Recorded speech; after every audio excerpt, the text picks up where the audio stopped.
This channel does not promote any violent, harmful, or illegal activities. All content provided by this channel is meant for an educational purpose only. যেমনটা আপনাদের বলছিলাম, SIR নিয়ে ছেলেখেলা কমিশনের আক্রমণে তৃণমূল এতগুলো প্রাণ চলে যাওয়ার পর সময় বাড়ল মন্তব্য ফিরাদের। বিজেপির টার্গেট পূরণ হয়নি বলে ভোট চুরি করতে 7 দিনের সময়সীমা বৃদ্ধি কিনা সেই প্রশ্নও থাকছে। মন্তব্য তৃণমূল মুখপাত্র অরূপ চক্রবর্তীর। তৃণমূল 2 বছর সময় চেয়েছিল, কমিশন 7 দিন বাড়িয়েছে। যাই হোক না কেন, তৃণমূলের বিদায় নিশ্চিত, পাল্টা সুকান্ত মজুমদার। আগেই সময় বাড়লে বিএলওদের প্রাণ ওষ্ঠাগত হতো না, মন্তব্য মোহাম্মদ সেলিমের। এগুলো আমাদের জেনারেল সেক্রেটারি অভিষেক বন্দ্যোপাধ্যায় রোজ এসআইআর নিয়ে বলে, সেটা বলবে। আমাদের শুধু একটাই দুঃখ যে অনেকগুলো প্রাণ চলে গেল। সেকেন্ডলি হচ্ছে আমি রোজই কোনো না কোনো ওয়ার রুমে আসছি এবং কাজ আমাদের ছেলেরা প্রাণ ঢেলে করছে। এরপরে যদি রেফারি নিরপেক্ষ না হয়, যে কোনো বল পায়ে লাগলেই যদি রান আউট হয়, তাহলে মুশকিল হয়ে যাবে। কিন্তু আমরা লড়াই করছি, লড়াই করব।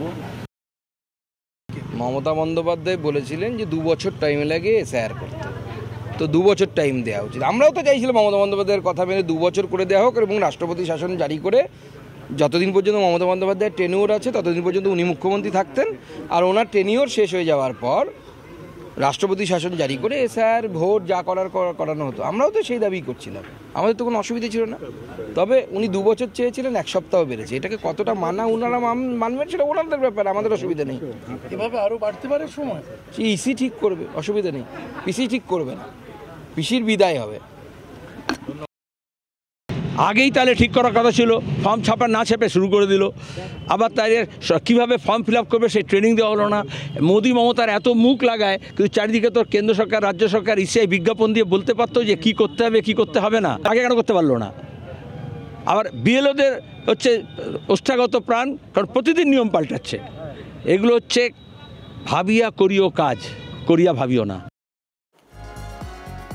পশ্চিমবঙ্গ সহ 9 রাজ্য এবং 3 কেন্দ্রশাসিত অঞ্চলে 7 দিন বাড়ল এসআইআর এর সময়সীমা।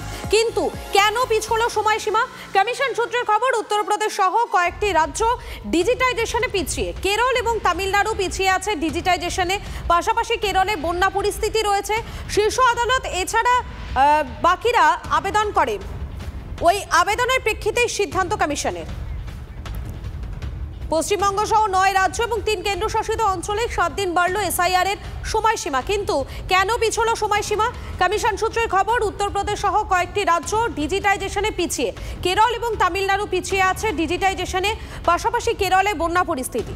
শীর্ষ আদালতে এ রাজ্য ছাড়া বাকি আবেদন করে এবং ওই আবেদনের প্রেক্ষিতেই সিদ্ধান্ত কমিশনের। ওনারা কিছুটা নত হয়েছেন, আমাদের কিছুটা প্রাথমিক তো জয় হয়েছে। ওনারা আজকে নত হয়েই 7 দিন বাড়াতে ওনারা বাধ্য হয়েছেন। কিন্তু এখানে কোনো প্রশিক্ষণ নেই। এখানে উপযুক্ত প্রশিক্ষণের মাধ্যমে সময়টাকে আরও বাড়াতে হবে। 2 বছরের একটা প্রজেক্ট, সেই প্রজেক্টটাকে 1 মাস করুক আর 1 মাস 7 দিন করুক, আমাদের কাছে কিছুই ম্যাটার করে না। এটা হয়তো আমাদের আন্দোলনের একটা আংশিক সফলতা বা আংশিক জয় বলে আমি মনে করছি। কিন্তু আমাদের এসআইআর কমপ্লিট করার জন্য 1 মাস 7 দিনটাও সাফিসিয়েন্ট। নির্বাচন কমিশনকে আমরা এটুকুই বলবো, আপনারা যেইভাবে চালাচ্ছেন, কার আন্ডারে চালাচ্ছেন, সেটাকে আমরা কাম্য মনে করছি না। আপনারা আরও আমাদেরকে সময় দিন। কমিশনের স্পেশাল টিম আসতে ইআরওদের কড়া দাওয়াই সিইও। ভোটার খুঁজতে আরও নিখুঁত বিশ্লেষণে জোর নির্বাচন কমিশনের। ভোটার তালিকা নির্ভুল এবং স্বচ্ছ করার উপর জোর। তালিকায় কোনো মৃত ভোটার নেই, নিশ্চিত করতে হবে ইআরওদের। মৃত ভোটার নিয়ে কড়া বার্তা নির্বাচন কমিশনের।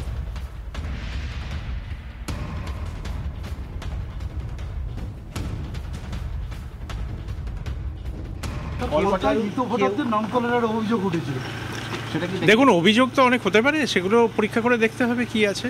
যে আমরা তো ডেটাবেসের মধ্যে ঢুকে তারপর ফিজিক্যাল ভেরিফিকেশন এগুলো যখন হবে তখন সেগুলো বোঝা যাবে। বিভিন্ন জায়গায় বিভিন্নভাবে হবে, সফটওয়্যারের সাহায্য নেওয়া হবে। ম্যাটার্নাল এবং প্যাটার্নালের ক্ষেত্রে যে দাদু দিদা বা ঠাকুমা ঠাকুরদার নাম এন্ট্রি করতে বলা হয়েছে, সেখানে হয়তো আমরা দেখতে পাচ্ছি যে রোলে তার নাম সত্যি রয়েছে, কিন্তু যখন ম্যাপ করতে যাচ্ছে পোর্টালে আসছে না। তো সেগুলো আমরা জানিয়েছি, ওগুলো টেক আপ হবে এবং বললো যে যেটা জানানো হয়েছে যে কিছুদিনের মধ্যেই এই সমস্যাটার সমাধান হবে এবং সেগুলো এডিট অপশানে থাকবে, এডিট অপশান থেকে তারা মার্ক করতে পারবেন, তার ফলে কোনো ভোটারই কিন্তু সমস্যায় পড়বেন না। আপনারা মূলত কি মানে কমপ্লেন করলেন, সমস্যার কথা জানালেন এবং ওনারা কি আপনাদেরকে জানালেন? না, ওনারা আমাদেরকে ইনস্ট্রাকশন দিয়েছে কিভাবে কাজ করতে হবে ফার্স্ট অফ অল, এবং এই যে সমস্যাগুলো আমরা জানিয়েছিলাম সেই সমস্যার কিভাবে সমাধান আসতে পারে সেগুলো আমাদেরকে জানিয়েছেন। বাংলায় কমিশনের তৈরি পর্যবেক্ষক দলের অন্যতম সদস্য সি মুরুগান 2007-এর ব্যাচের এই আইএএস এর সঙ্গে নবান্নের বিভিন্ন সময় মতবিরোধ দূরত্ব তৈরি হয়েছে। প্রশাসনের অন্দরের খবর, পরিবহন দপ্তরে থাকাকালীন বেলতলায় দালাল রাজ বন্ধ করতে কড়া পদক্ষেপ করেছিলেন তিনি। এবং সরাসরি রয়েছেন আমাদের সঙ্গে আমাদের প্রতিনিধি দীক্ষা রয়েছেন। দীক্ষার কাছে চলে যাবো। দীক্ষা, যিনি এসেছেন বাংলায় কমিশনের পর্যবেক্ষক দলের অন্যতম সদস্য সি মুরুগান, তার সঙ্গে তো নবান্নের বিভিন্ন সময় বিভিন্নভাবে মতবিরোধ তৈরি হয়েছিল, দূরত্ব বেড়েছিল।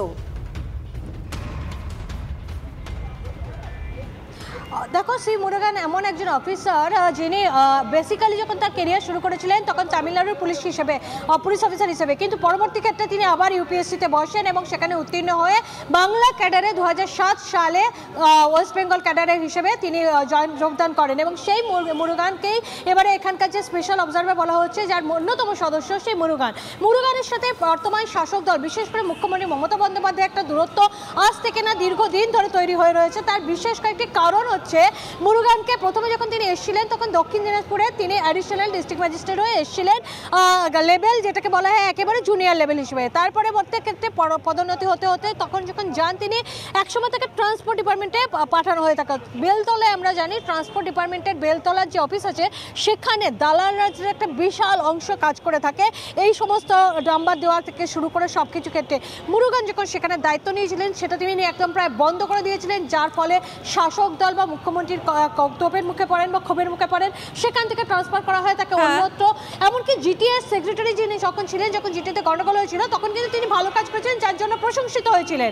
কিন্তু আবার মুখ্যমন্ত্রী বা শাসক দলের একটা সম্পর্কের অবনতি হয়, যেটা ঘনিষ্ঠ বলছে বা আমলাদের একাংশ বলে থাকেন যে মুরুগান বেসিক্যালি যেহেতু তামিলনাড়ু বেস্ট এবং দক্ষিণ ভারতীয়, মুখ্যমন্ত্রীর কাছে কোনোভাবে বলা হয়েছিল তিনি বাংলা বিদ্বেষী, কিন্তু মোটেও সেটা নয়। সেটা পরে অনেকবারই অনেকে বলে থাকেন যে এটা খুব ভুলভাবে কানে পৌঁছানো হয়েছিল 14 তলায়, সেই কারণেই তার সঙ্গে একটা বড় রকমের একখানা ফাটল ধরা সম্পর্কের ভিত্তিতে এবং সেই জায়গাতে দাঁড়িয়েই কিন্তু মুরুগানকে পরবর্তী ক্ষেত্রে আমরা দেখলাম একটা বোর্ডের চেয়ারম্যান পদে নিয়ে যাওয়া হলো, যেটা খুবই গুরুত্বপূর্ণ নয়, বলা হয় গুরুত্বহীন সেই জায়গায়। ফলে সেই জায়গাতে দাঁড়িয়ে আজকে যখন এসছেন তিনি, তখন এটা বলা যায় যে হতে পারে যে কোনো রাজনৈতিক সমীকরণের জন্যই তাকে নিয়ে আসা হয়েছে।